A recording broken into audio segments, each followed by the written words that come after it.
How can someone go from wanting to give everything to Jesus to completely rejecting him?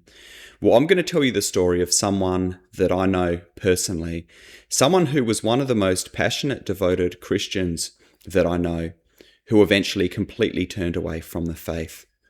So how did this happen? Well, you're about to find out, and I'm going to warn you that some of the details of this story are very confronting. Now, back when I first started my channel in the early days, I received a comment from a young lady from Melbourne, and this comment led to an email, and it eventually led to a friendship. And this was someone who was very new in the faith. They'd been a Christian for only a year, someone who never imagined that they would ever become a Christian, and someone who was very devoted, someone who was seeking not only to be a Christian, but was seeking Christ, wanting to pursue him, wanting to pursue holiness and purity and dying to self, reading some of the deep Christian works, listening to convicting preaching. She even went to seminary. This was her passion. This was her life. She was involved with the Australian Christian lobby, wanting to impact the city and the country for Christ.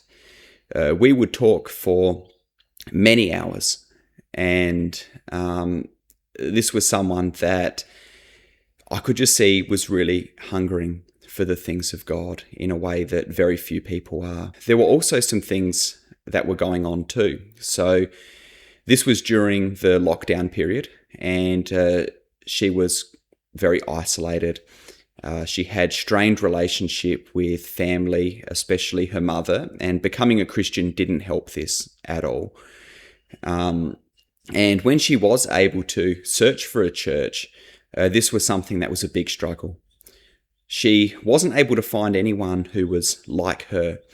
All that she found was lukewarmness and compromise and hypocrisy. And this is something that really impacted her. But through it all, the one constant was that she was devoted to Christ in the midst of all of this. Now, we spoke for about a year and a half, and then life took us in different directions. It was actually around another year and a half later that I heard from her again for the first time since we had spoken, and she communicated to me that she had left the faith.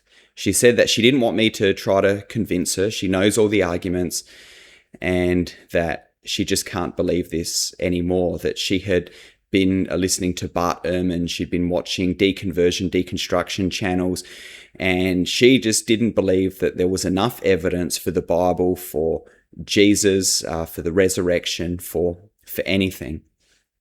Now, we arranged a call, and I spoke to her, and speaking to her it was such an interesting experience because she was just such a different person. She spoke differently. She had a different perspective. Everything that we had known was completely different. And not only did she say that she no longer believed this, but she was also very hostile towards God and towards Christianity. I could see that she also wanted to open up too. And she did open up. She spoke to me about some of her experiences after we had no longer been in touch. She actually found her way into a church, which was clearly a cult. In this church, they believed that they were the remnant church, that only they were saved. She felt a lot of pressure to give financially, and she actually got a job purely because of this. She didn't want to work while she was studying. There was a lot of control. They had to attend a certain number of Bible studies a week. Now, although all of that was very bad, there was something much more concerning that happened at this time. So she was actually staying with a couple from the church, and this man was up on the stage in various capacities. And she said to me that one day in the house, he approached her and said to her that he was interested in her romantically, and he even touched her inappropriately. Now, She was absolutely repulsed, disgusted. Just the emotion she expressed about this, and rightly so, was just so incredibly difficult to hear. And she spoke about the hypocrisy and just how someone could live this way. But then, within a week of this, the wife actually approached her and told her that she was bisexual and that she was interested in her. At this time, she began to think to herself, well, this can't be the remnant church. This can't be the only people that are saved. There are so many other Christians out there who are lovely people, and she couldn't accept that. But she then took that and went beyond that and said, well, it can't be only Christians that are saved because there's so many other lovely people that are out there. And eventually she went down this line of thinking and she rejected the faith altogether. Now, what's clear from this story is that there was a lot of things that happened on this journey. And what I've actually found with a lot of many of these deconstruction, deconversion stories is they're often not presented as solely intellectual in terms of the questions and the struggles that they had with Christianity. With that is also oftentimes a lot of hurt, anger, resentment, disappointment towards God and towards Christians. Rarely is it just the intellectual side of things that leads a person to that decision. And what was interesting is when I was talking to her on the phone and she brought up some of those difficult questions, she said, well, Christians, they can't even answer these difficult questions. They just believe and they don't even care about these questions. I actually answered the questions for her, and she didn't have anything to say to those answers, but still, she wasn't going to believe because she had made up her mind. And she said that I'm never going to be a Christian again. It's just not going to happen. So this was so sad for me. And the first couple of nights, I just felt sick in the stomach when I was going to sleep.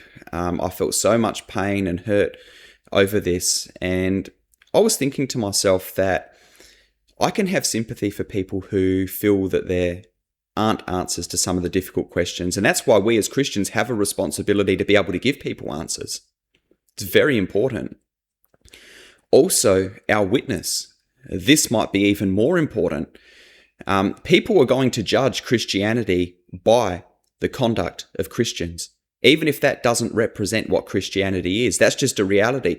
And we need to understand the weight of being an ambassador of Christ. But at the same time, the truth is that anyone who professes Christ is going to have their faith tested by fire. And this is going to test the genuineness of their faith. No one is going to stand before God and say to him, well, this person didn't answer my questions, or this person was a hypocrite.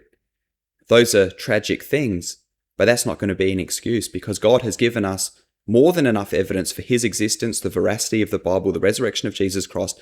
And the only question that's going to remain is, what did we do with him? This is a tragic story, one of the hardest things that I've endured in my friendships with people in the faith. But there are some real lessons here. Would love to get your thoughts. Leave your comments below. God bless you, friends.